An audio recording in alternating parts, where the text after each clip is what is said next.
Court backlogs. They present a huge challenge to the UK's justice system, leaving victims and defendants facing lengthy delays before cases go to trial. Rape cases are among those which take the longest time to be concluded. There are now a record 2,786 adult rape cases waiting to go to court in England and Wales. And it currently takes an average of 745 days, just over 2 years, from a rape being reported to police to the case being completed in court.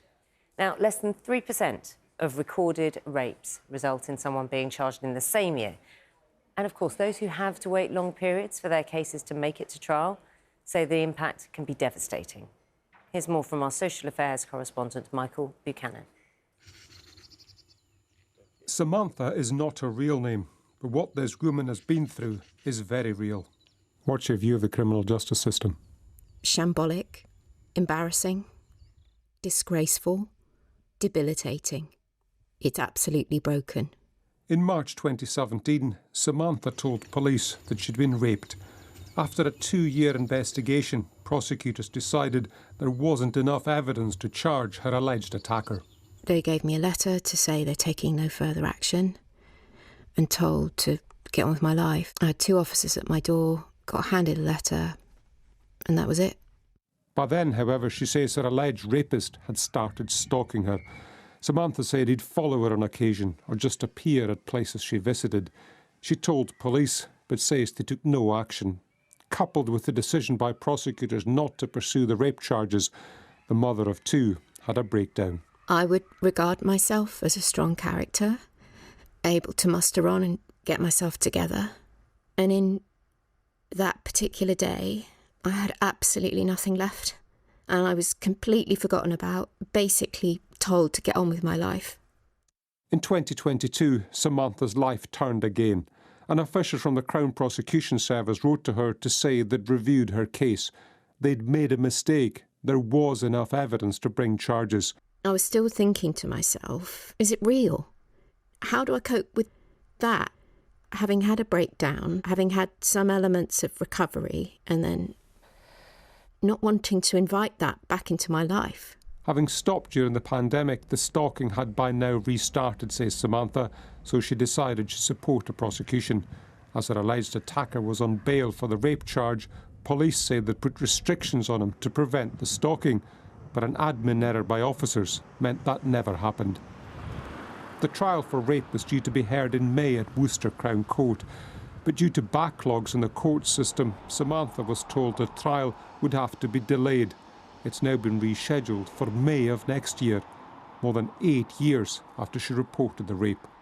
The new government says it'll introduce specialist courts to fast-track rape cases. I don't care that there's not enough courtrooms. I care what I'm going through. I care that I'm an example of thousands of people in a system that is absolutely shameful. West Mercia police told us that as a man is awaiting trial for rape, they are unable to comment any further on the case.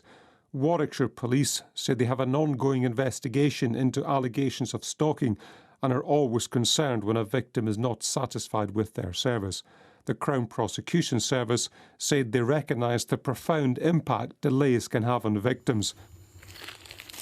Samantha says there have been times she wished she'd never reported the rape, but she will go to court next year, she says, as is the right thing to do. Michael Buchanan, BBC News. We're joined now by Nazir Afzal, who's the former Chief Crown Prosecutor for North West England. Good morning to you. Good morning, both.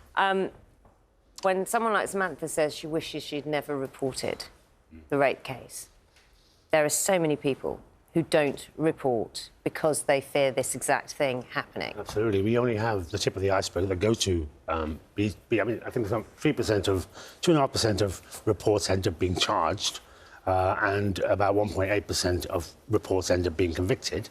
But those reported are only a small proportion of the amount of rapes and sexual offences that take place. So we have a massive problem here, and that's where people just don't have confidence that they'll ever be taken seriously. The example you have there, I'm afraid, is not unusual. I mean, 8 years seems unusual, but the average is a minimum of 2 years, and that means some will take a few weeks, some will take years. And I don't know what it feels like to have that hanging over you for that length of time. The trauma that she experiences, the mental health impact that it has, not knowing what's going to happen, and then eventually, finally, everybody gets their act together, and there's a court case, which itself will be traumatic. You say gets their act together. The CPS says it acknowledges that there are delays, and then we hear in terms of shortages of court time, staff in courts, this backlog. What can be done? I mean, we hear that the government is taking a look at this. Keir Starmer's promised to halve violence against women and girls within a decade. That's the initial stage. But then, and these specialist courts being used in unused rooms. How effective, how quickly can that be deployed? It can. If the drive and leadership is there, it can happen. The way I look at it, Naga, is that this is the pandemic that outlives the one that we've just been through. And you need the same response. Resources thrown at it. You need Nightingale courts up and down the country to address this. You're absolutely right. We have a shortage of prosecutors, a shortage of defence lawyers, a shortage of judges. There are lots of them who are retired. Get them back in. Put the resources, the energy that we put into tackling the COVID pandemic into this, and yes, we'll make a difference. I don't see that. I want the Prime Minister to stand with daily briefings or weekly briefings. I want a sign that says "Stop the blokes" on his podium. I want people to take this as seriously as they took COVID. That's not going to happen, and that's why people like her, I'm afraid, are going to have to suffer as they are suffering. Just a reminder, you mentioned about the average time. The figures we have for England and Wales, and they are shocking. It takes, on average, 745 days from a rape being reported to being completed in court. That's an if it ever is. That's an average. But that's 745 days. Now, when you look at a figure like that, how much of that 745 days is a case is complete and ready to go, as in the investigation is done. You, as a prosecutor, are content that you have what you need to take to court. What part of that is literally you're in a conveyor, but you can't get a slot? About half. The investigation takes time. The preparation of the case takes time. But usually it'll be ready after several months, and then you're then waiting for a slot. If you are, God forbid, the victim of a rape today, you could be waiting until 2027 for your hearing to be heard. But the case will be ready next year. And that means that we know that we can do something about this. We know that we can put the resources in place to tackle this. But at the moment, Charlie, people are waiting unnecessarily for 2 years. And the language she used, I've used it before, we have a broken system. And a broken system needs fixing, not just tampering with or tinkering with.